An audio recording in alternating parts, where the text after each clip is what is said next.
So Miami takes game one. And tonight, I think on a recap, I'm just going to have a thank you list. Oh no. My first thank you goes to Morgan. I don't care to know why. No, this is a real one. You don't hear me out. You skipped the season finale of Vanderpump Rules to watch game one of the Eastern Conference Finals. No. You're waiting to watch this, right? No. She did not skip. She did not skip. Well, She would never skip. That is during fine. the game, and you. That is fine. Okay. I can wait, but she did not skip. It was a thank you for skipping it and watching the game with me. Hey, let's get this straight. She did not skip. It will be watched as soon as we're done with this. Okay. We'll try to get through this as fast as we can. Miami takes game one in Boston, 123-116. So my first thank you to you. Yeah, you're welcome. The next thank you, I'm just going to thank the Miami Heat. Thank you, Miami Heat, because we all kind of poke fun at them sometimes. You do. Okay, maybe it's just me. And then come playoff time, I watch them. I'm like, I love this team. Yeah. They play hard. And thank you, Jimmy Butler. This guy is a dog. Look, Tatum's coming off that epic Game 7 against Philly. Amazing. But the best player on the floor tonight was Jimmy Butler. He did it all. He was defending Tatum. They didn't even want to give Tatum the ball in this game.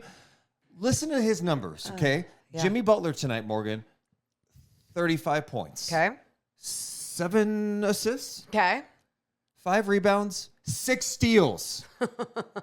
This guy, come playoff time, is unbelievable. What do you make of Jimmy Butler? Game changer, right? I mean, you look at the way that the Heat came out in that second half, and there was a mentality shift. There was a physicality shift. And, I mean, Bam was being aggressive, and what a difference that is. Right. And I want to give so much love to Jimmy because I only envision him being one of the guys behind the scenes that is bringing this out of everyone. And obviously you can give love to Kyle Lowry, Spoelstra, all these people. But truly, when he has the mission to stop Jason Tatum, and then Tatum's not only not getting the ball at the end of the game, has costly turnovers at the end of the game, you just think about what Jimmy Butler has done defensively that game, all game long. I mean, playing almost the entire game. And then obviously on the offensive end, when he gets to his spots, just absolutely incredible when he gets into the paint especially. Yeah, and I thought he did a good job, especially when Robert Williams was in there. They wanted that switch, and he was able to attack him. You know, Williams, his contest on Butler, he just gives him enough room, and Butler's not scared to take that shot. Yep. And then if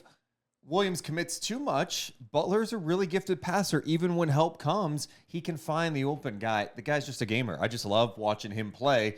And look, we can shit on Boston for not getting Tatum the ball more, but that honestly has to do with the fact that Jimmy Butler's guarding him. And Tatum did not have a shot attempt in the fourth quarter, Morgan. He had 30 points, but did not take a shot in the fourth and had those 3 turnovers. Oh, and those turnovers came after the timeout where they're like, we got to get him the ball. Yep. And they started to get switches. Strus played some good defense. That's what I wanted to mention, that one. Tatum threw the turnover, the Butler. Then he had the 2 travels. But when Strus was switched on Tatum, I'm like, go to work, Tatum. Go to work, Tatum. He hesitated, I felt like. He did. Strus, give love to Strus because he did do a good job with his perimeter defense, especially on that possession. But you're exactly, it's Jason effing Tatum. Yeah. He can get his, and he did hesitate. It was like those costly turnovers just kept getting into his head. He looked deflated. His body language looked a little different.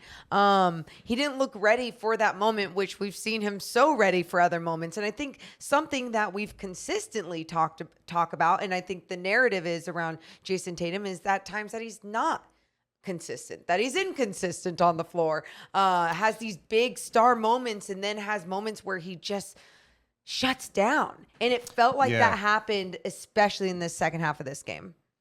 Well, they got to find ways to get him the ball earlier in the fourth quarter. It can't be, oh, wait, it's late fourth quarter. We're losing. Not just on now him. We got to get him the ball instead of playing him off ball.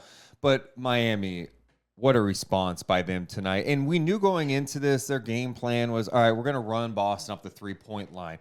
But when you do that, you got to be able to guard the ball. And in that first half, they weren't. It was crazy. Boston had 40 points in the paint. They outscored them 40-16. points in the paint in the first half. And so I was very curious, like, what kind of response we're going to see from Miami in that third quarter. And to their credit, it was a major response. I thought the one thing that Spoelstra tweaked that I like, in the first half, he went with Kevin Love at the 5. Mm-hmm. And that's when Boston ended up taking control of this game late in that first half. He did not go back to that in the second half with Kevin Love at the 5. Play him a little bit at the 4 in the start of the third quarter, and actually Love had an impact, but I love the adjustment there. And then they just guarded the ball. Well, remember even at the end of the third when Boston, or was it the beginning of the fourth, I think, when Bam was out. Yes, Bam was out. And they had Zeller in there. Yeah, Boston started going back on their run, started, making it a game again because obviously the Heat took such a, big lead in that third quarter. But going back to that first half and what Boston was doing to the Heat. So Jaylen Brown had the ball up top and Marcus Smart came to set a pick. And instead of the Heat switching anything, they just kept it a double, trying to trap Jaylen Brown in that corner toward the half court mark. And then you see Marcus Smart with the split. Jaylen Brown, Smart, quick decision, gets it to Smart. Smart, what does he do? He sees a big coming up on him. He has Horford in the corner. He hits Horford for 3. The ball movement was special. Everything looked so good. And you just didn't see that happen as much in the second half. But I think that's mostly because of Miami Heat's defense and the adjustments they made. Yeah, because Smart had 10 assists in the first half. Yes. He finished with 11 in the game. So he had 1 assist in the second half. I mean, that's a huge swing there. Yeah, they did such a better job. Some of the numbers I wrote down. So first half, Boston outscored Miami 40-16 points in the paint. In the second half, Miami won that battle 24-20. Miami had 11 turnovers in the first half, turned into 19 points for the Boston Celtics. In the second half, they had just 4 turnovers that turned into 7 points. So they took care of the ball. They guarded. They played physical. Jimmy Butler did his thing. I do want to go back to what you were saying about Bam. And I think the same thing you were kind of talking about Tatum is kind of applies to Bam on a different level where like Tatum, we're talking about him being a superstar, but Bam, when you watch games like this, you go, oh, he's a star. He makes such an impact. And I mean, tonight he's switching on the Brown at times and he's staying in front of him. And it shouldn't be a surprise, right? Because we've seen him and we talked about his ability to guard 1 through 5, but we're talking about Jaylen Brown here and you're going, he had no problem staying in front of him and making him work and forcing a tough shot or forcing a pass. And then what he does offensively, he's like, yeah, I'm going to go get mine against this Boston team because I'm strong. I play with energy. I just loved how he's aggressive tonight. And that's what they have to do. You have to be aggressive if you're Bam. And he can match up with their size better, right? Yeah. I mean, we talked about that in the beginning of the game is, man, this Celtics squad just seems like the bigger team physically. And they obviously are. More pieces are bigger. But when Bam understands how to utilize his size against their size and just how good he can be offensively, it helps this team tremendously. You know what else helped keep this team in it in the first half too was Kyle Lowry off the bench, knocking down major threes. Thank you. And I forgot this was a whole thank you list thing I had going on with you, Jimmy Butler, the Heat. Bam was on my list. I just wrote down after that, dogs. Because this was a team win by the Miami Heat. This is why I don't know why I get amped up sometimes watching playoff basketball. Obviously, I root for the Kings, but when I see teams like Miami who come in, they're not supposed to be here. Most people think they lose Tyler Hero. They kind of get through the regular season. They were in the play-in. They lost their first play-in game, and they're battling. And tonight was a team win. You mentioned Lowry. He had moments in this game where some big-time threes kept him in it. Kyle Lowry on the night ends up coming off the bench, which is another credit for him, a championship point guard. He's like, I'm going to check my ego at the door. This is better for the team. He had 15 points tonight. And he also had 3 rebounds and 3 assists. And that's something. I wasn't done with all my dogs, but go ahead.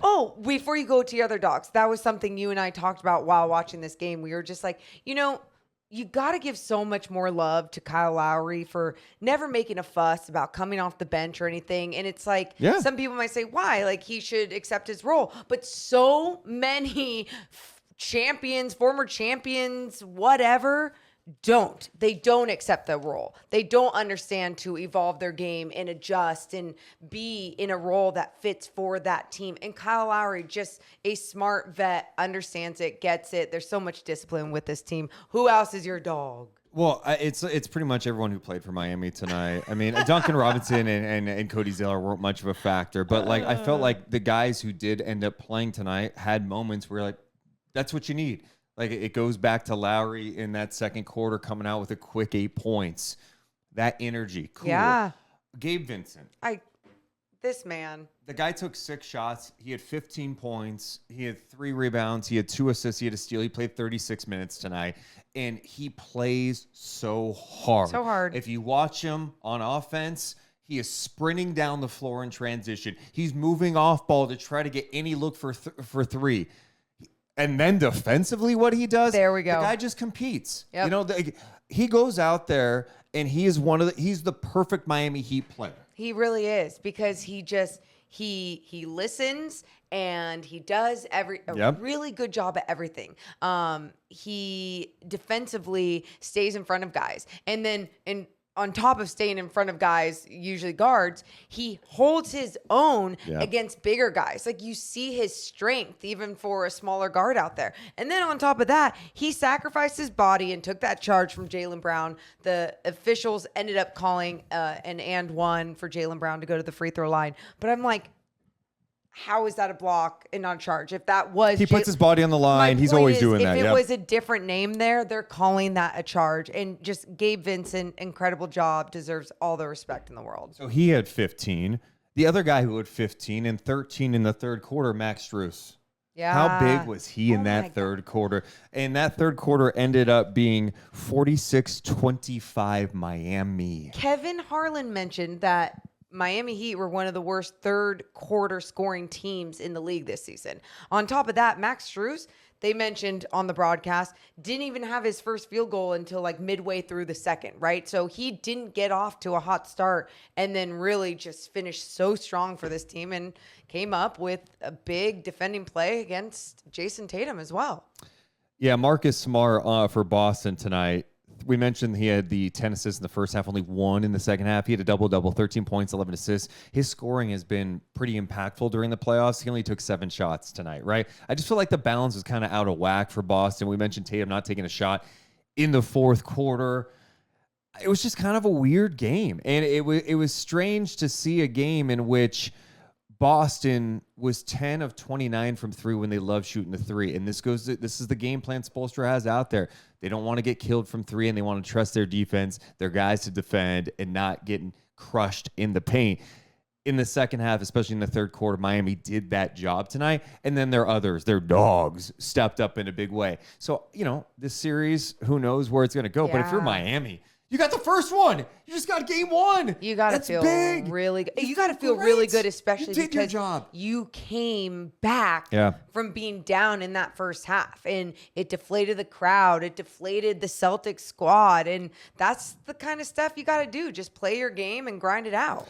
Yeah, it was really a fun performance. And I don't know. And that's the one question going into game 2 for me is like, can those others for Miami consistently hit shots? Like tonight, they go 16 of 31 from 3. Are they going to get that type of level every single game? And I don't think you can count on that, but it's a big step to get on the road. What adjustments do you want the Celtics to make going into game 2 then? Well, Tatum, I mean, that's the one where in a close game, you have to absolutely get Jason Tatum the ball. What do you want the Celtics to do defensively? I think what's interesting is, you know, I know Robert Williams gave Miami some problems in that first quarter with offensive rebounding, and I thought he did a good job on that.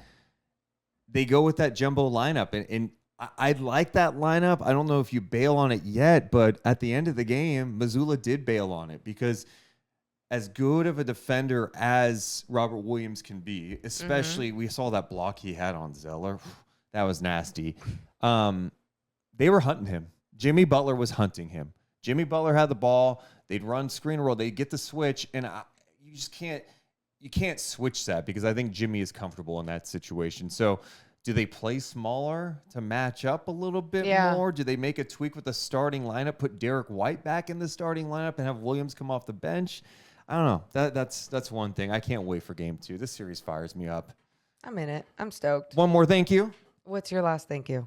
Thank you TNT for having Kevin Harlan on the Yeah. roster. I'm just glad Oh he's my calling God. games because this was an exciting game. He was into it. It was fun listening to Harlan. He was so good. So good. I loved, every moment with him, especially moments where I felt like, oh, I might be a little bored in the beginning of that game. He kept me in it, and it was fun.